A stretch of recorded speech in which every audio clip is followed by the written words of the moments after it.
রূপকথা গল্পের জগতে তোমাকে স্বাগত। আজ আমি যে গল্পটি পড়ব সেটি হল শ্রী মানিক বন্দ্যোপাধ্যায়ের লেখা বিপত্নিক। আমার গল্প শুনতে যদি তোমার ভালো লেগে থাকে একটা লাইক করে দিও এবং আমার চ্যানেলটিকে সাবস্ক্রাইব করে আমার সঙ্গে থেকো। তো চলো আজকের গল্প পড়ি। বিপত্নিক। কার্তিকের কুয়াশাচ্ছন্ন প্রভাত। ঘুম ভেঙে আমি একটা প্রকাণ্ড হাই তুললাম। কাল রাত্রে ঘুম খুব গাঢ় হয়েছে। চোখ মেলে ঘরের সিলিংয়ে কালো কড়িকাঠটার পাশে একটা অলস অর্থহীন দৃষ্টিতে সেই দিকেই চেয়ে রইলাম। আজ রবিবার, উঠবার তাড়া নেই। আর ঘুমানো যাবে না বটে, কিন্তু চুপচাপ আরও ঘণ্টাখানেক বিছানায় পড়ে থাকার কল্পনাতেই প্রচুর তৃপ্তি বোধ করলাম। বিছানার ডান দিকের অংশটা খালি। সবিতা সকালে কখন বিছানা ছেড়ে উঠে যায় আমি কোনোদিনই প্রায় জানতে পারি না। আমার ঘুম ভাঙতে ভাঙতে সবিতার বাসন মাজা শেষ হয়ে রান্না চেপে যায়। অত ভোরে কি করে যে মানুষ ওঠে!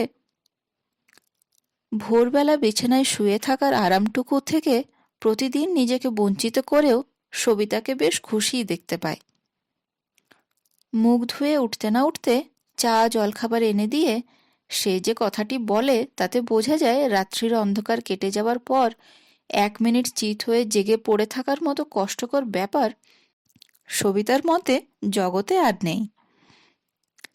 ডান হাতটি আলস্য ভাঙার ভঙ্গিতে বিছানার শূন্য অংশ প্রসারিত করে দিলাম। সবিতার অঙ্গের উত্তাপ উবে গিয়ে বিছানা ঠান্ডা হয়ে আছে। হঠাৎ আমার মনে পড়ে গেল কাল রাত্রে সবিতার সঙ্গে ঝগড়া করেছিলাম। এতক্ষণ এই কথাটা একেবারেই ভুলে গেছিলাম।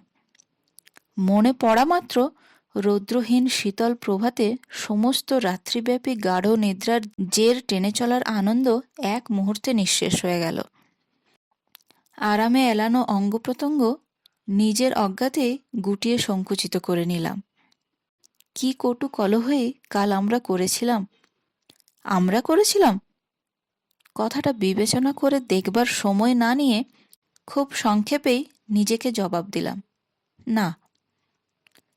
ঝগড়া বলি কলহ বলি কাল আমি একাই সব করেছিলাম। মাঝে মাঝে ক্ষীণ করুণ প্রতিবাদ করে কাঁদা ছাড়া সবিতা তাতে আর কোনো অংশগ্রহণ করেনি। কাল আমাদের মধ্যে যে ব্যাপার ঘটেছিল চাপড়া চাপড়া রং চড়িয়েও তাকে দাম্পত্য কলহ কোনো মতেই বলা যায় না। সবিতাকে কাল আমি করেছিলাম শাসন। মনের মধ্যে তীব্র বিদ্বেষ নিয়ে অত্যন্ত হিংস্রভাবেই ওকে কাল আক্রমণ করেছিলাম। যা মুখে এসেছে অবাধে কাল তাই সবিতাকে বলেছিলাম। যে বিশেষণ যত বেশি রূঢ়, যত বেশি কদর্য মনে হয়েছে তাই দিয়ে ওকে অভিহিত করে কাল আমার আনন্দ হয়েছে তত বেশি। মেয়েদের একেবারে মর্মে গিয়ে আঘাত করে মানুষের ভাষায় এমন শব্দ যত আছে তার একটিও কাল বোধহয় ব্যবহার করতে বাকি রাখিনি। শেষে রাগ সামলাতে না পেরে পায়ের এক পাটি চটি জুতো ওকে ছুঁড়ে মেরেছিলাম। সেইখানেই ইতি। 2 হাতে চোখে আঁচল চাপা দিয়ে সবিতা তখন কাঁদছিল। চটিটা সজোরে তার কান্নায় ফুলে ওঠা বুকে গিয়ে লাগলো। চোখ থেকে আঁচল সরিয়ে সবিতা তখন একবার জুতোটার দিকে একবার আমার মুখের দিকে তাকিয়েছিল। 2 চোখ তার জলে ভরপুর। সবিতা কি দেখেছিল বলতে পারবো না, কিন্তু তার মুখের যে ভাব দেখেছিলাম এখনো আমার স্পষ্ট মনে আছে। তবু রাত্রে গাঢ় ঘুম হতে বাধা হয়নি। সবিতাকে শাসন করার জন্য না হোক, জুতা খেয়ে তার অবর্ণীয় মুখভঙ্গি দেখার জন্যও না হোক, যে কারণে কাল ওরকম ক্ষেপে গিয়ে স্ত্রীকে শাসন করেছিলাম, সারা রাত কণ্টক শয্যায় তাকে জাগিয়ে রাখার পক্ষে তাই কি যথেষ্ট ছিল না? এইমাত্র মনের মধ্যে যে নিবিড় শান্তি অনুভব করছিলাম তা স্মরণ করে অবাক হয়ে গেলাম। স্ত্রীর চরিত্রে সন্দেহ করে যে স্বামী রাত্রে স্ত্রীকে চটি জুতো ছুঁড়ে মারে, সারা রাত অঘরে ঘুমিয়ে সকালে চোখ মেলেই কি করে সে এত আরাম বোধ করে, পৃথিবীতে শীতের আমেজ এসেছে টের পেয়ে উল্লাসিত হয়ে ওঠে। ঘুম ভেঙেই আমার অনুতপ্ত হয়ে ওঠা উচিত ছিল। কাল বাড়াবাড়ি করেছিলাম বই কি, নিছক একটা সন্দেহের উপর এত কাণ্ড করার কোনো সমর্থনই শান্ত মনে কথাটা ভেবে দেখতে গেলে খুঁজে বের করা যায় না।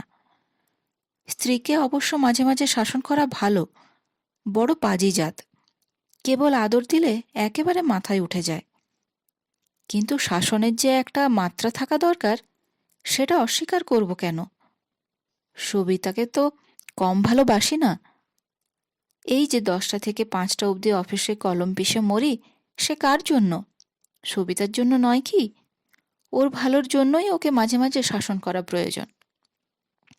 কাল কিছু না বলে চুপ করে থাকলে শেষ পর্যন্ত ওরই তো ক্ষতি হতো। নিজের ভালো মন্দ মানুষ সবসময় বুঝতে পারে না, বিশেষত মেয়ে মানুষ। ভুল ত্রুটি দেখিয়ে দিলে, ভুল সংশোধনের জন্য একটু বকলে তাতেই ওদের মঙ্গল হয়। কিন্তু অতটা না করলেও হতো। অন্তত ঘুমিয়ে পড়ার আগে সহজভাবে ওর কাছে এক গ্লাস জল টল চেয়ে নিয়ে, অথবা পা কামড়াচ্ছে বলে 2-4 মিনিট ওকে একটু সেবা করতে দিয়ে ব্যাপারটা স্বাভাবিকতার স্তরে নামিয়ে আনলে কোনো ক্ষতিই ছিল না। পাশ ফিরলাম, তাকিয়ে দেখি সবিতাকে ছুঁড়ে মারা জুতোর পাটিটা কাল রাতে যেখানে পড়েছিল সেখানেই এখনো পড়ে আছে। মনে হলো এতক্ষণে আমার যেন সত্যি সত্যি একটু অনুতাপ হচ্ছে। কিন্তু সান্ত্বনা খুঁজে নিতে দেরি হলো না, যা হবার হয়ে গেছে। হাত থেকে খসে যাওয়া ঢিল আর মুখ থেকে খসে যাওয়া কথার মতো আর ফিরবে না। দুঃখ বা অনুতাপ করে লাভ নেই, শুয়ে শুয়ে আরাম করাটা আজ আর কপালে হলো না। উঠে গিয়ে সবিতাকে একটু খুশি করতে হবে। সবিতাকে একটু খুশি করার জন্য কী পদ্ধতি অবলম্বন করব শুয়ে শুয়ে তাই ভাবতে লাগলাম। ক্ষমা টমা চাইতে পারবো না, স্ত্রীর কাছে দুঃখ প্রকাশ, মার্জনা ভিক্ষা এসব আমার ধাতে নেই। ভাবলেও কি কম সংকোচ বোধ হয়? বাঁধো বাঁধো ঠেকে। কাল রাত্রের কথাটা উত্থাপনই করব না। কাল যেন সবিতাকে কিছু বলিনি, এমনি একটা অভিনয় করে যাব।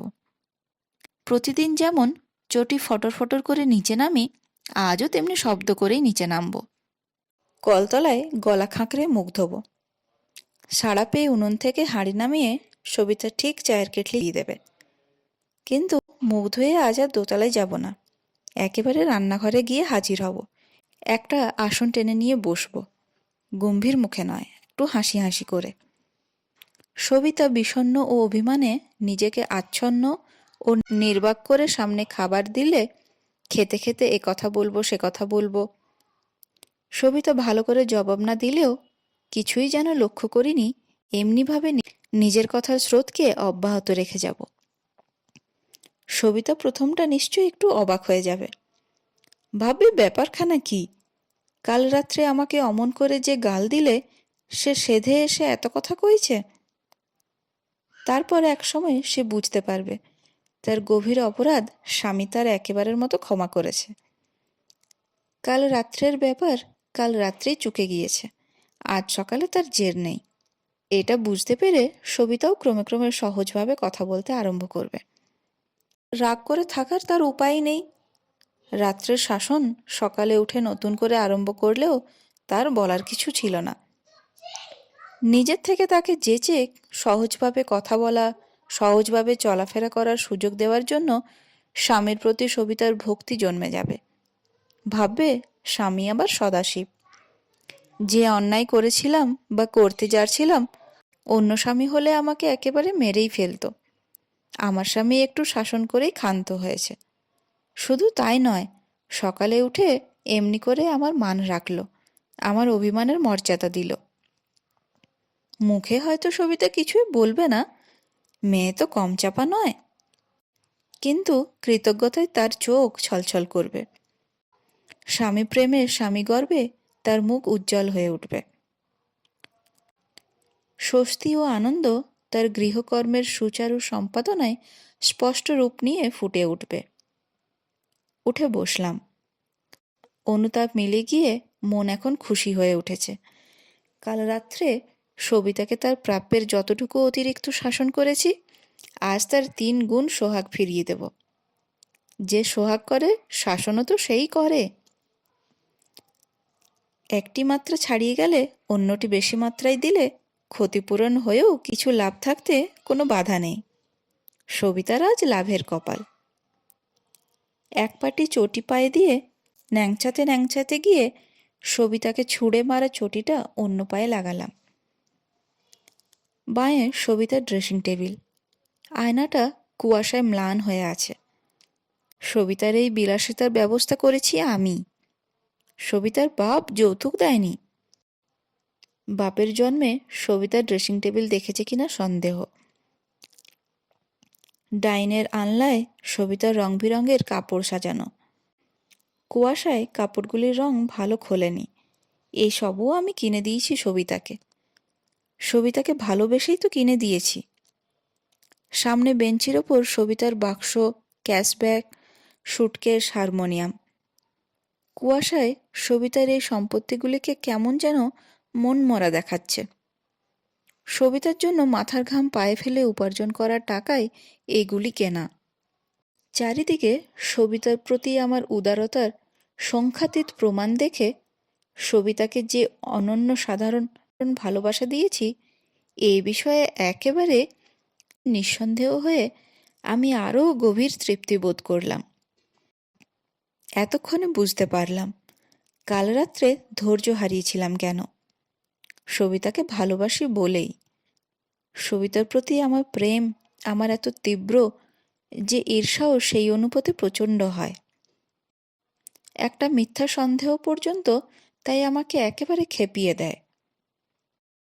সবিতা ঘরের দরজা ভিজিয়ে দিয়ে গেছে। দরজাটি খোলা, ঘেরা বারান্দার। সেও একটি লম্বাটে ঘরের মতোই।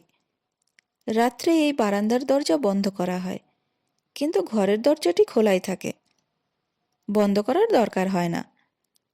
সকালে বারান্দায় রাত্রিভোজনের এঁঠো বাসন তুলে ধোয়া মোছার শব্দে আমার ঘুমের ব্যাঘাত হয় বলে সবিতা দরজাটি ভেজিয়ে দিয়ে যায়। সবিতার ড্রেসিং টেবিলের আয়নায় খানিকক্ষণ নিজের মুখখানা নিরীক্ষণ করে ভেজানো দরজা খুলে বারান্দায় গেলাম। প্রথমে চোখে পড়ল এঁটো বাসনগুলি, তারপর সিঁড়ির বন্ধ দরজাটা, তারপর দোদুল্যমান সবিতাকে। উঠানের দিকের দুটো বড় বড় খোলা জানলা দিয়ে আলো আসছিল। এক মুহূর্তে বুঝতে পারলাম সবিতা গলায় দড়ি দিয়েছে। পাশের বসবার ঘর থেকে হালকা টেবিলটা এনে তার উপরে চেয়ার পেতেও সে বোধহয় কড়িকাঠটা নাগাল পায়নি, তাই টেবিল চেয়ার একপাশে সরিয়ে রেখেছে। ছেলে হলে যে হুক থেকে সবিতার ছেলের দোলনা দুলত, দড়ি ছুঁড়ে ছুঁড়ে সবিতা তাতে দড়ি আটকেছে বোধহয়।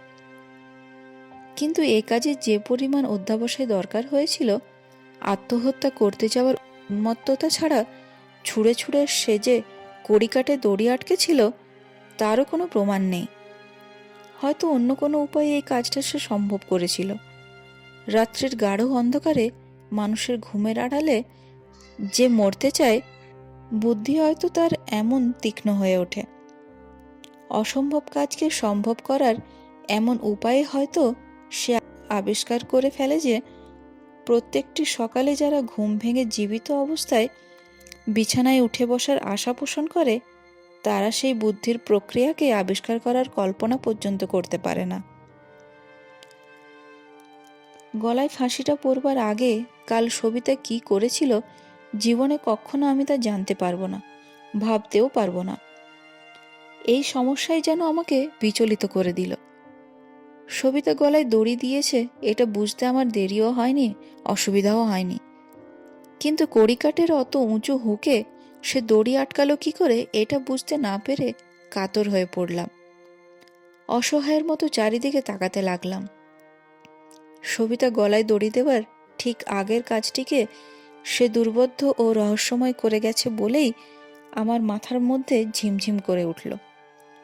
সবিতা কি করে কড়িকাঠে তার মৃত্যুর আয়োজন করলো, এ কথাটা আমাকে কে বুঝিয়ে দেবে? আত্মহত্যা করে সবিতা আমাকে সবই বুঝিয়ে দিয়ে গেল। এই একটা তুচ্ছ গোপনতার মোহ সে কাটাতে পারল না কেন? সবিতাকে আমি সব দিক দিয়েই চিনেছিলাম। সে কি খেতে ভালোবাসে, কোন গয়না কি রঙের শাড়ি তার পছন্দ, কি কথা বললে সে খুশি হবে, কোন স্তরে সে অনায়াসে উদার হয়ে থাকে, এসবই আমার জানা ছিল। সংসারে কার প্রতি তার কতটুকু মমতা আমি তার হিসাব রাখতাম। অলস কল্পনার মুহূর্তগুলি ছাড়া ওর স্বামী প্রেমের গভীরতাও আমি নির্ভুলভাবে পরিমাপ করতে পেরেছি। সবিতা ছিল আমার অতি জানা, অতি চেনা বউ। কাল ওর সম্বন্ধে যে বিষয়ে আমার জ্ঞান ছিল না, কিন্তু সন্দেহ ছিল, আজ সবিতা আত্মহত্যা করে সে বিষয়েও আমাকে পরিপূর্ণ জ্ঞান আছে। সন্দেহ আমার মিথ্যা নয়। এই সত্য প্রকাশ হয়ে যাবে বলে সবিতা গলায় দড়ি দিয়েছে বলে আমার দুঃখ নেই, কিন্তু দড়িটা হুকে সে আটকালো কি করে? নমস্কার।